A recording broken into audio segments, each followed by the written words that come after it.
Hey guys, so in this video I just want to cover a topic regarding Vegeta as to his representation in the Dragon Ball Z movies, and I guess the whole series in general, as it all links together. But anyways, as the course of time went on, my feelings towards Vegeta being a well written character kept growing. Initially watching the anime of Dragon Ball, Goku being your favorite character was understandable and it was an easy choice. In Dragon Ball Z, for me it became Gohan because I felt as though I was growing up with him and I could relate with his outlook on what he was going through and why he didn't want to fight. But during this period, the development of Vegeta's character was ongoing through to the point of the end of the Buu saga, where he gives one of the best speeches in the whole Dragon Ball series about acknowledging Goku's power and being the best. So I feel as though Vegeta's character had some of, or if not the most development in the whole series. Now that we have Dragon Ball Super, over time the development of Vegeta has still been ongoing and is more fleshed out than most of the other characters. As myself being older since I was born in the 90s, it's great seeing one of the best characters in the show be showcased in so many different angles so we can relate with him more, and that's exactly what is happening again in Dragon Ball Super, more so than even Goku. For example, his feelings he showcases towards Trunks and training with him, his attitude towards Bulma and getting angry when she got hurt and wanting to stay with her because she's pregnant, and even his concerns about the earth itself has surfaced much more openly than his counterpart self when he was first introduced, and even more so than Goku again. Vegeta is someone we grew to have sympathy for, and he drove the narrative a lot in the Dragon Ball Z series and even Dragon Ball Super at times, and I think the show is actually better when he's in the driver's seat because his backstory is solid and until this day it can still be explored. I mean, we still don't even know who is Vegeta's mother, for example. This is only a few reasons why Vegeta has become one of my favorite characters, and probably yours as well. There is still some funny moments he has too, which we can all remember. Vegeta's doing what? Well, why did you have to crush your earring? You could have stuck it in your pocket, but no! You had to fix it so we could never fuse again! I see, so you can't join bodies anymore. Nice work. Is there anything else you'd like to tell him? The one you get to kiss. I've noticed since I was a boy. Hey, Kakarot! Huh? You wouldn't happen to be talking about Bulma by any chance? Oh, you are, aren't you? You idiot! How could you? Don't you have any sense at all? Let him kiss your woman! But she's not near as pretty as Bulma is, see? But anyways, one thing that always crosses my mind as a Vegeta fan is why is he always one step behind and showcased weaker than Goku? I mean, even in the big screen recently in Resurrection of F, why couldn't Vegeta be the one finally finishing off Frieza and be the hero? So I came across some interviews and articles about Dragon Ball Z movies that I'm guessing you guys have probably seen and questioned, why is Vegeta showcased to be weaker all the time despite all his training? You know, it's always something that I thought about in the Dragon Ball Z and Dragon Ball Super series. Vegeta is always showcased to be hardworking and training all the time on screen, in a gravity chamber, on another planet, or working harder with Whis, right? But he's always one step behind somehow. I guess it's easier in a director's point of view to showcase this because Goku has obviously been dead in the afterlife for longer periods of time than Vegeta, and he is obviously more or less family orientated now as well, so his training for Super Saiyan 3, for example, is just off screen. We don't know how hard it could be or how hard Goku was training. And actually, in fact, during Goku Super Saiyan 2 vs Majin Vegeta, Goku compliments Vegeta on how he achieved the power and the form itself, and because he's been training on Earth, whilst Goku had the advantage of being in the afterlife. So yeah, even the characters acknowledge Vegeta is hardworking, no one can deny that, so it makes Vegeta fans kinda upset seeing him get the short end of the stick often. So recently I learned about the guy writing the Dragon Ball movies, Takeo Koyama, hopefully I pronounced his name right, but he wrote most of the Dragon Ball movies 1, 2, 3, 4, 5, 6, 7, 8, 9, 10, 11 and 12, but he didn't write Battle of Gods or Resurrection of F. He did also work on Yo Son Goku and Friends Return, which was a special that aired, which we know introduced Tarbell, Vegeta's brother. So Koyama provided some insight in an interview on his opinion of the character Broly and Vegeta himself on why he is displayed weaker than Goku in the movies. Now I know the movies are filler and they don't really count as much, but at the end of the day it's still content and something we all watched or grew up on, so obviously our perception of the show is naturally more skewed towards the subject matter.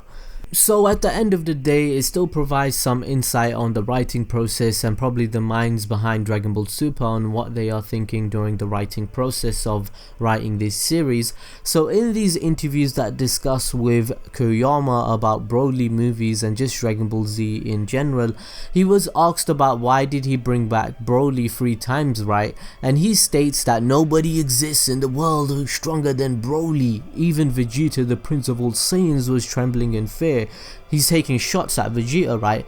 Then he says he feels as though there's no way that the mightiest being would die in a single outing. He thinks it's difficult coming up with the enemy for Goku because you would have to escalate their strength. So basically, every time he brought back Broly, he made him stronger to adhere to the power scaling and I guess try and make things more epic, right?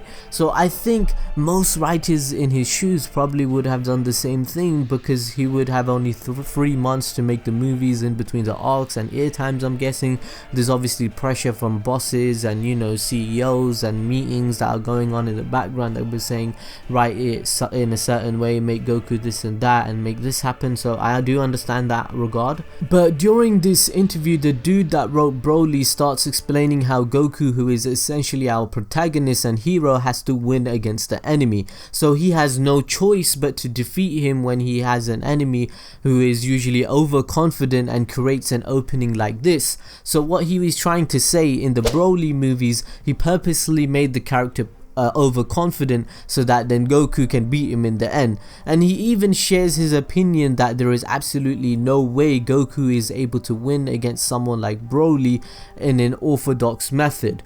So now, you know, I'm thinking, I don't know if this guy is joking in this interview because the tone of voice and body language says a lot, right? But this is all in text. Maybe he smoked some gushi and was saying anything to make his movie sound better to me, but this mindset is just wrong. It just seems like bad writing. I mean, if in your perspective in the Dragon Ball universe that the only way someone can be beaten is if they're cocky, then your imagination in the Dragon Ball universe just doesn't stretch far enough. You should be trying to think outside the box and create new elements of martial arts, tactics or techniques or something to make it more agreeable and justified to the audience. Like in the Goku Black and Zamasu arc, we saw Zamasu going all out and trying to take over the whole universe. I mean, that arc of Dragon Ball Super is really good, except, you know, for the questionable ending with Future Trunks. You know, I don't know what just happened there, but Zamasu as a character forced Goku and Vegeta to fuse again, which they admitted that they don't like to do themselves, and it was something we all wanted to see at the same time. So evil Goku per se was great and it was something new. So, but Broly, bringing him back 3 times and making Vegeta look like trash every single time just doesn't make sense. I mean, I think every Dragon Ball fan I have ever met said that the same thing about the movies is that it's great entertainment and it's popcorn movies, but it's the same thing over and over and over again, and sometimes it doesn't make sense.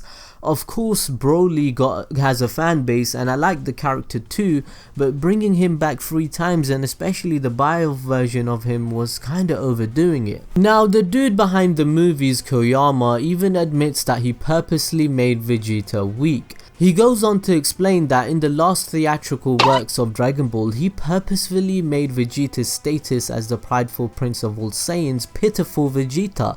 I mean, is this guy a troll? That's what, like, That's one of the cornerstones of Vegeta's character. Why would you make something like that worse?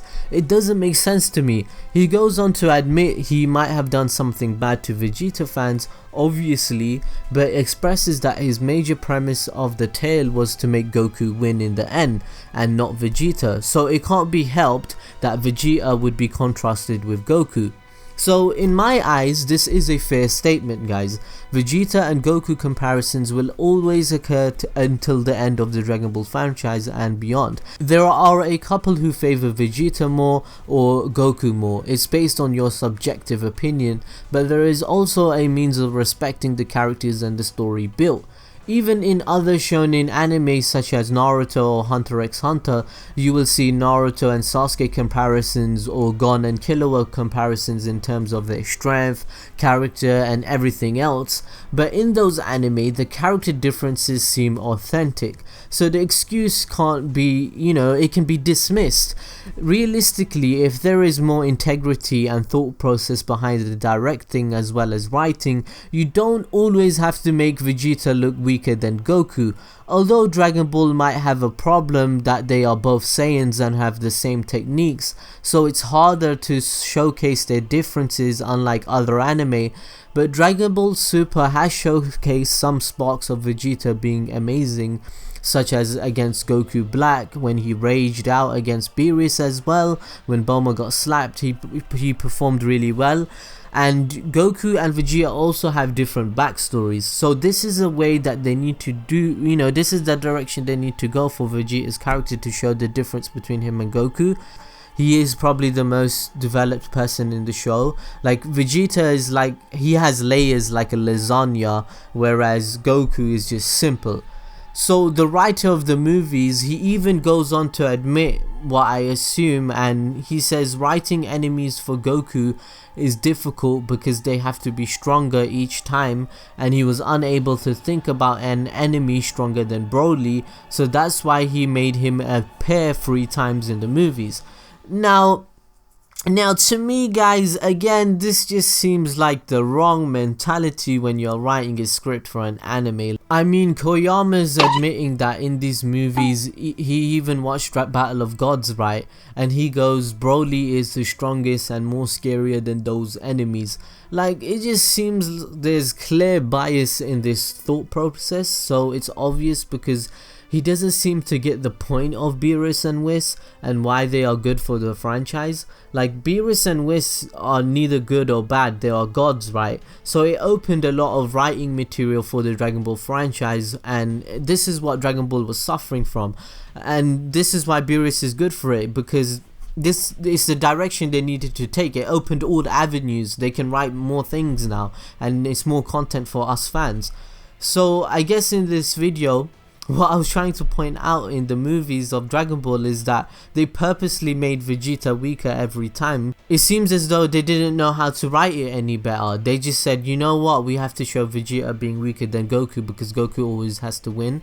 And Goku is more popular and he makes more money, and I have discussed this in some of my videos of how the anime industry works. And if you truly understood that it runs on capitalism and there is a systematic business decisions being taken place to increase revenue, otherwise, if they didn't make this revenue, the whole system goes bust. So I guess it's another reason why Vegeta is always going to be weaker than Goku, because he probably generates less sales and revenue at the same time. They probably have a lot of analytical ability in nowadays where they can figure out what Vegeta models sell more, or how is Goku more popular, what are the fan base saying. Goku is the face of the show, but there is no excuses for sloppy writing in the Dragon Ball Z. If this writer is admitting he had purposely made Vegeta weak for those because he couldn't think of anything else, that's just stupid. And one of the reasons why Vegeta always seems to be one step behind in Dragon Ball Super, I guess, is that the writing problem that they have is in the series is that Vegeta and Goku are the same race and they share the same goal, to become the strongest, and they love fighting, right? It's within their race. So other anime don't suffer this problem where Naruto and Sasuke are both powerful, but they're from different clans and have different training methods to get where they were. I mean, Vegeta and Goku are from the same clan, they have the same techniques with different names, but the one thing that they did right was that they have different backstories. So what they possibly need to do in Dragon Ball Super is develop a way for Vegeta and Goku to be a bit more different and unique, and ultimately compare their techniques and strength later. Like, they should have different sensei or something, or a absolutely different unique Super Saiyan transformation that is just to them. This will help the writing improve way more, and fans will back this up. I will even think this will be amazing, you know, to do. Seeing Goku just randomly one-up Vegeta all the time gets old really fast, and Goku is going to unleash the limit breaker soon, right, against Jiren. So there you go, Vegeta is weaker than Goku again. So what I think they need to do is make Vegeta and Goku have a Super Saiyan transformation which is unique to them, and that can create a key difference between the both of them, and then we can see where they can go from there. Anyways, let me know you guys' opinion in the comment section below, because I actually like Piccolo, Gohan, and Vegeta. They are my favorite characters in the Dragon Ball franchise. I guess I'm just sharing my thoughts here, but yeah, let me know what you guys think. Hit the like button, subscribe, and of course I'll see you guys next time as always.